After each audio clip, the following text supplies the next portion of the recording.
अंधेरा होने के कारण आसपास के तत्व खड़े रहते हैं, तो छेड़खानी की भी घटना होती है। मथुरा जिले की सबसे बड़ी कॉलोनी है गौरानगर कॉलोनी।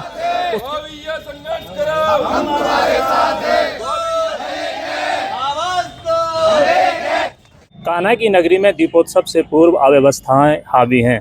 लोगों को अपनी मांगों के लिए प्रदर्शन करना पड़ रहा है। कुछ लोग हैं हमारे साथ जो गौरानगर कॉलोनी से आए हैं। अव्यवस्थाओं को लेकर उनके द्वारा नगर निगम में ज्ञापन दिया गया है। बात करते हैं क्या वो अव्यवस्थाएं हैं जिनको लेकर इन्होंने ज्ञापन सौंपा है।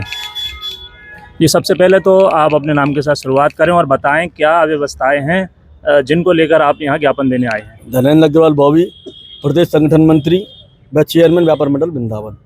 अवस्था ये है, आप देखेंगे ये रंगीली बिजली घर का जो मोड़ है, तो उससे एक रोड जा रहा है, मेन रोड है, चार संपदा होते हुए परिक्रमा मार्ग के लिए, एक्सप्रे के लिए, पानी घाट के लिए और दर्जनों कॉलोनियों के लिए वो मुख्य रास्ता है।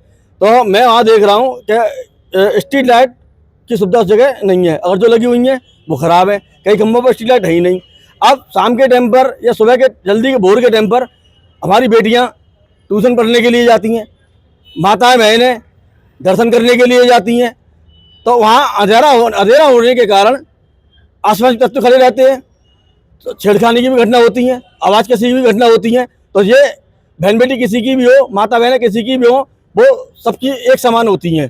तो इसी संदर्भ में मैं लेकर आज हमारे द्वारा ज्ञापन दिया गया है सहायक नगर आयुक्त जी के लिए। तो उसमें हमारी यही मांग की गई है कि स्ट्रीट लाइट जो खंभों पे है वो ख़राब पड़ी हुई हैं, उनको सही कराया जाए। जिन खंभों पर स्ट्रीट लाइट नहीं है उन पर स्ट्रीट लाइट नहीं लगवाई जाए।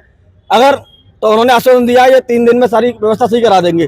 अगर 3 दिन आश्वासन तो उन्होंने दिया है, लेकिन सबसे बड़ी बात यह है कि दीपावली 5 दिन का जो दीपावली उत्सव है उसको लेकर व्यवस्थाएं पहले से ही चाक चौबंद की जाती हैं। 3-4 दिन शेष रह गए हैं। हालत ये हो गई है कि आपको जो जिम्मेदारी नगर निगम की है उसका निर्वहन करने के लिए आपको आवाज़ उठानी पड़ रही है। कितना बड़ा एरिया है, यहाँ से व्यापारी भी आते जाते हैं। गौरानगर कॉलोनी में मैं समझता हूँ बहुत बड़ी आबादी रहती है, व्यापारी भी रहते हैं। ऐसे में ये उदासी को किस तरीके से देखते हैं? देखिए, ये उदासीनता एक हम लापरवाही कहेंगे। 12,000 की जनता रहती है गौरानगर कॉलोनी में। मथुरा जिले की सबसे बड़ी कॉलोनी है गौरानगर कॉलोनी। उसके अगल बगल में पानी घाट है, मोदी नगर है, ये सब भी इसी रोड से होकर निकलते हैं। एक्सप्रे के लिए भी इसी रोड से निकलते हैं। अगर हम पूरी जनसंख्या लगाएं तो मैं समझूं 25 से 30,000 की जनसंख्या बैठेगी जो इस रोड से निकलती है। लेकिन इससे अधिकारी भी निकलते हैं, तो क्या अधिकारियों की जिम्मेदारी नहीं है इसके उस पर ध्यान दें? स्ट्रीट लाइट नहीं जल रही है। कितना बड़ा एरिया है? क्या जो बिजली जो कार्यालय है उससे लेकर गौरानगर मोड़ तक या पानी घाट तक, कहाँ तक ये अव्यवस्थाएं आ गई हैं? अगर देखा जाए तो मुख्य रोड तो ये है बिजली घर चौराहे से लेकर और चार संपदा तक केवल 2 लाइट लगी हुई है, एक स्टार्टिंग में एक एंड में। फिर पानी घाट की तरफ जाएंगे तो उसमें बीच में स्ट्रीट लाइट कई खराब पड़ी हुई है।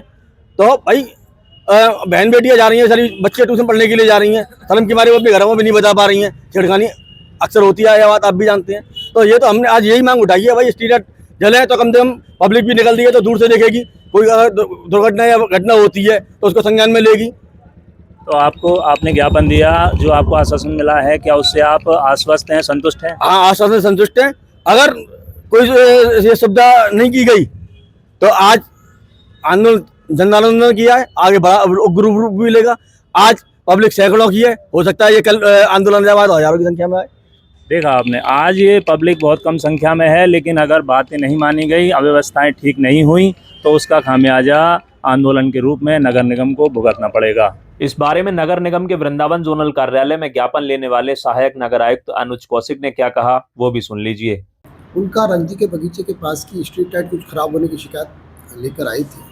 वो अगले 2 दिन में पूरी व्यवस्था ठीक कर दी जाएगी। कितनी स्ट्रीट लाइट है और कितना बड़ा मार्ग है जिस पर उनको यहाँ ज्ञापन देने आना पड़ा? क्या नगर निगम की वो ज़्यादा बड़ा मार्ग नहीं है, और मैंने उनसे कहा भी था अगर आप वो नहीं करते तो कार्य हो गया होता।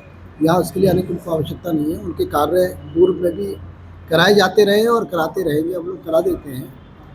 वो जिम्मेदार व्यक्ति हैं, आए हैं, समस्या का समाधान होगा। ज़्यादा बड़ा कार्य नहीं है, मुश्किल से 100 मीटर या 150 मीटर की रोड का ही मामला है। तो शहर में भी कुछ ऐसी व्यवस्थाएं या कोई शिकायत आती है उसके लिए कुछ दिशा निर्देश दिए गए हैं? जो भी अव्यवस्था है उसको व्यक्तिगत रूप से देखा जाता है, उसको दूर किया जाता है। मैं सुबह को भ्रमण करता हूँ, देखता हूँ, जहाँ जिस डिपार्टमेंट का दिखता है उस डिपार्टमेंट को कह के उस कार्य को कराता हूँ।